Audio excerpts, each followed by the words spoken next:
I will be talking about Kendrick Lamar, why he should win the Grammy, and Richard Sherman. I will not be talking about the stinky Cavaliers or the fact that Ohio State scored 24 points and a half. Despicable. Welcome to the Last Show podcast, because this may be it.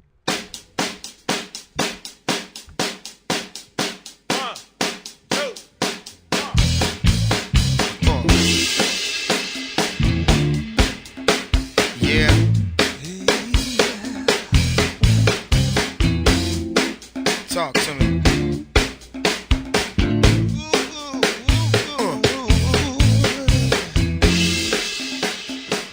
Good. Yeah, that's right. That's my man Kendrick Lamar in the background. Hopefully, the 2014 winner for Album of the Year. Welcome to the Last Show podcast.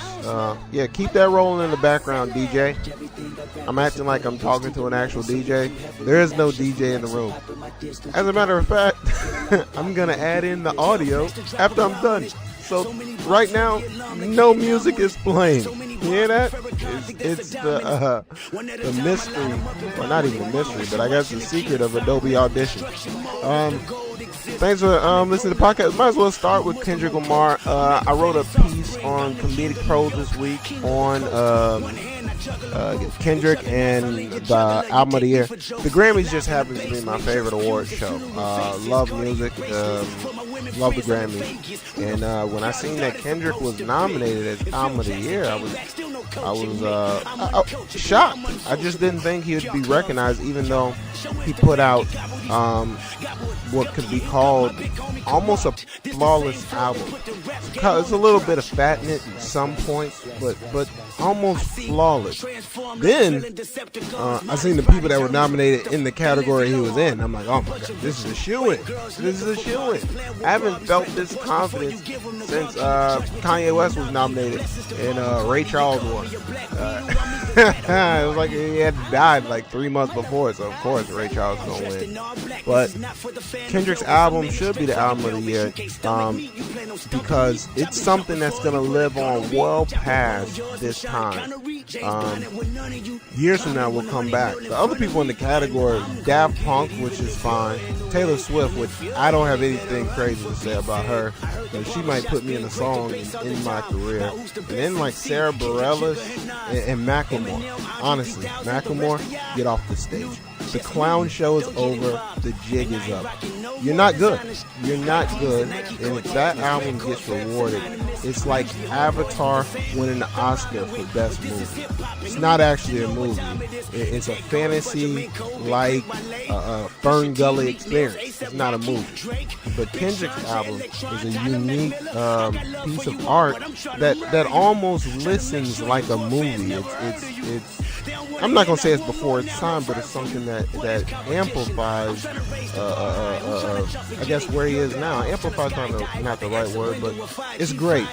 And the song in the background, Control, is something that made me want to listen to the album over again, because I didn't think Kendrick was really that good, and I was not a fan of the album when I first heard it.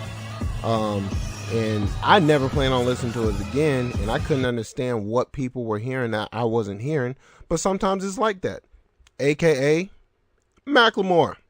But when I heard Control, I was like, man, I gotta take another listen. There's no way this dude is spitting this hot fire. So I took a listen, and then, I was just locked in. I think it shocked my system the first time I heard it, because no one was really rapping like that I hadn't heard of yet. So I wasn't expecting it coming from that place. So I wasn't ready to think and process. It's like when you've been watching cartoons for 3 months straight, and then all of a sudden somebody turns on The Godfather. It's like, I'm not ready, for The Godfather. I've been thinking about SpongeBob. So I had to get in the right state of mind. And when I heard it again, it was fantastic. And I kept listening. Now I like so many tracks on the album. I can't sing out one track, but if you couldn't listen to another track, Mad City. Matter of fact, I might put a link up by this podcast, Mad City. It's the perfect song. Mad City is Kendrick Lamar's version of the Beatles' A Day in the Life. And before you send me hate mail, all you Beatles fans that listen to rap podcasts, just listen to the song, man. Listen to the song and let yourself go on the movie that he's taking you on. Just listen to it, take it in. And if you want to respond, go ahead. Give me a comment. That'd be fantastic. Now, Richard Sherman, what he detonated a bomb and dropped that dead fish right in CNN's lap.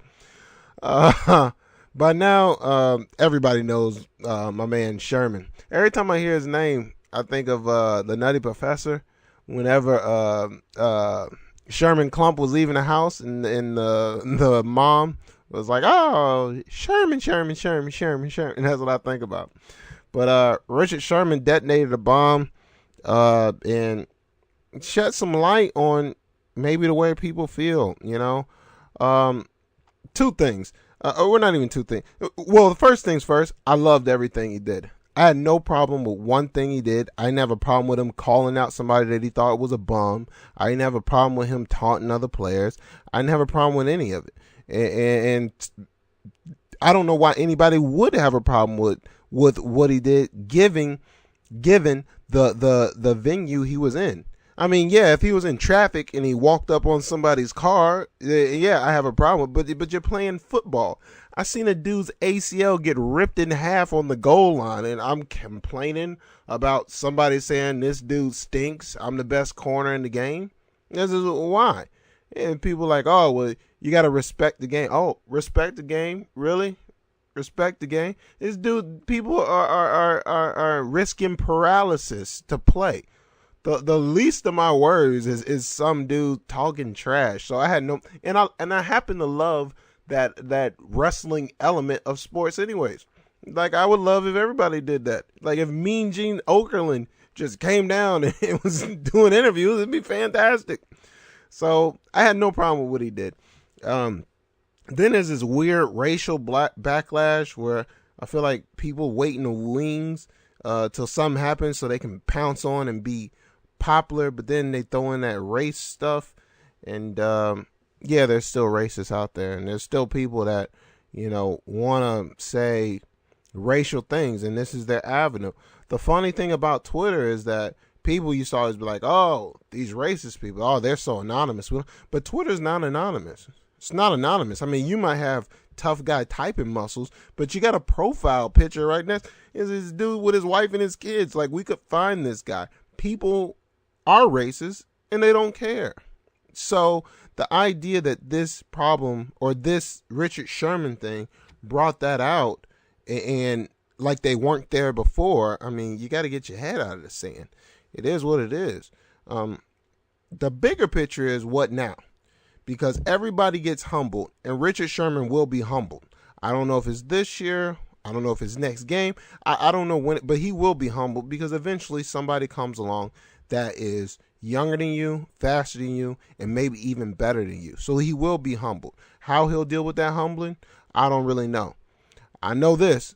Muhammad Ali was a bad shut your mouth until he started getting knocked out at the end. And, he wasn't talking that much at the end, But I loved every second of Ali and what he did and the way he carried himself. And I'm not saying Richard Sherman is as good as Muhammad Ali, but he talked the talk like Muhammad Ali, and I like that in him.